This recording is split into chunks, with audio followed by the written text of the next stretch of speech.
I was standing in the dressing room, adjusting my gray suit jacket when my phone buzzed. 1 hour until I was supposed to walk down that aisle and marry the woman I had spent 3 years building a life with. My best friend Jackson had sent me an audio file with a message that made my hands shake. I pressed play, and within 60 seconds, everything I believed about love, trust, and family shattered into pieces. The recording captured voices I knew too well, planning something I never saw coming. My fiancée Brooke, her mother Diane, her brother Kyle, and her sister Marissa were discussing their real plans for our marriage. And none of those plans included actual love. Before I tell you how I walked away from 200 guests and a 6-tier cake, let me know where you are watching from in the comments below. Hit that like button and subscribe, because what I discovered that morning changed everything I thought I knew about trust. Now let me take you back to where it all started. 3 years before that devastating morning, I met Brooke at a coffee shop in Portland, Oregon. It was one of those perfect autumn days when the leaves were turning gold and the air smelled like rain and possibility. She was carrying a stack of books about child development, trying to balance them with her latte when the whole pile came crashing down. I helped her gather the scattered books, and we started talking. That conversation stretched from 20 minutes to 3 hours. She was a preschool teacher, with this warm smile and genuine laugh that made me feel like I had known her forever. Our first date was hiking at Columbia River Gorge. Brooke packed homemade sandwiches and knew all the best viewpoints. She told me about her dream of opening her own preschool someday, about how much she loved working with children, about her close relationship with her family. I shared my story too. I was 25 then, working as a software engineer at a tech startup, making around $90,000 a year. I told her about losing both my parents in a car accident when I was 23, how I inherited their house in the suburbs and their life savings of about $250,000. I lived alone in that 3-bedroom house, and honestly, I was lonely. Brooke seemed like the answer to that loneliness. 6 months into our relationship, she invited me to meet her family. I remember pulling up to their modest house on the east side of Portland, feeling nervous but excited. Diane, her mother, answered the door. She was 52, a housewife who seemed to run the household with an iron fist wrapped in a smile. Frank, her father, was 55, a retired plumber who barely spoke during dinner. Kyle, her 30-year-old brother, showed up late and spent most of the meal on his phone. Marissa, her 24-year-old sister, worked at a nail salon and talked mostly about celebrity gossip. That first dinner felt strange. Diane asked a lot of questions about my job, my salary, my house, my savings. The questions felt invasive, but I told myself she was just being a protective mother. When I mentioned it to Brooke later, she squeezed my hand and said her mom just wanted to make sure I could take care of her daughter. That made sense to me. I pushed down the uncomfortable feeling and focused on how happy Brooke made me. 2 years passed.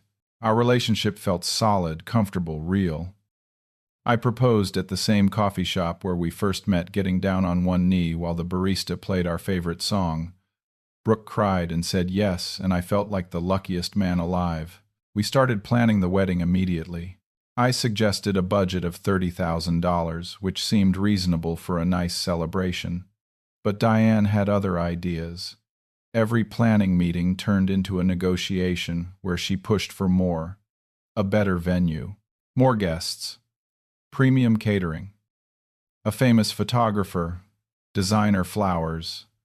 The budget climbed to $65,000, and I agreed because I wanted Brooke to have her dream wedding. Around this time, Kyle started showing up at our house more often. He would drop hints about needing money for business ideas and investment opportunities. Marissa mentioned struggling with rent. Diane talked about unexpected expenses and how hard it was living on Frank's retirement. I felt like an ATM machine, but I loved Brooke, and she always said family helped family. So I stayed quiet and wrote the checks when asked. 3 months before the wedding, Brooke brought up something that made my stomach turn. We were having dinner at my house when she suggested adding her name to the house deed. Her reasoning seemed logical on the surface. We were getting married anyway, so why not start combining our assets now? When I hesitated, she got upset. Tears filled her eyes as she accused me of not trusting her. Was I having second thoughts about the marriage? Did I think she was going to leave me? The next day, Diane called. She spent 45 minutes lecturing me about protecting her daughter's future, about how a real man would not hesitate to share everything with his wife. I felt cornered, guilty, confused. Finally, I agreed. My lawyer, a sharp woman named Patricia, who handled my parents' estate, warned me against it. She said to wait until after the marriage at minimum, but I ignored her advice and added Brooke's name to the deed. That was my first major mistake. 2 weeks later, Kyle showed up at my office. He needed $20,000 to start a business. He was vague about the details, something about a restaurant or maybe a consulting firm. When I said no, his friendly demeanor evaporated. He called me selfish and said I clearly did not care about becoming part of their family. He left angry, and that night Brooke gave me the cold shoulder. I started to feel like refusing any request from her family was somehow betraying her. 2 months before the wedding, Brooke made another request. She wanted me to pay off her student loans as a wedding gift.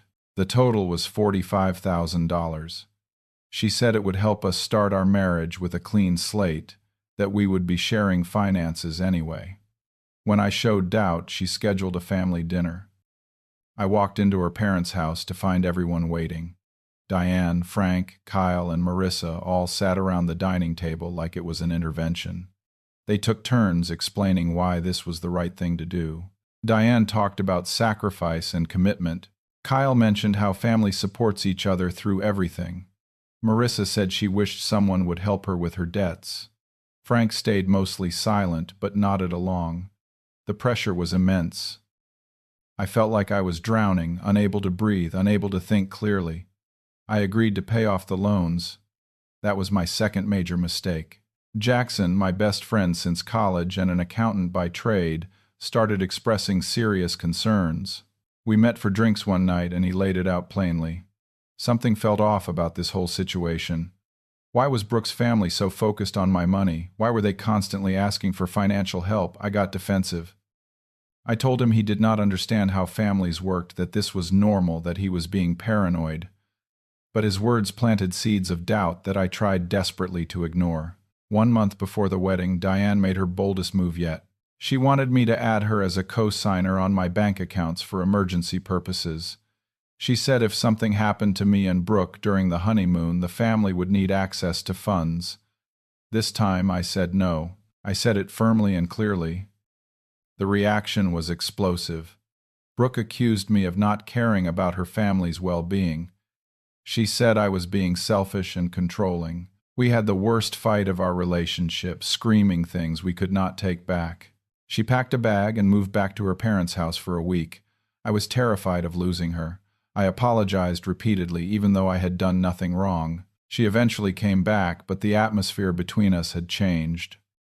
There was a tension that had not existed before. During that week, Jackson started quietly investigating Brooke's family. He did not tell me at first because he knew I would get angry, but he felt something was seriously wrong, and he wanted to protect me.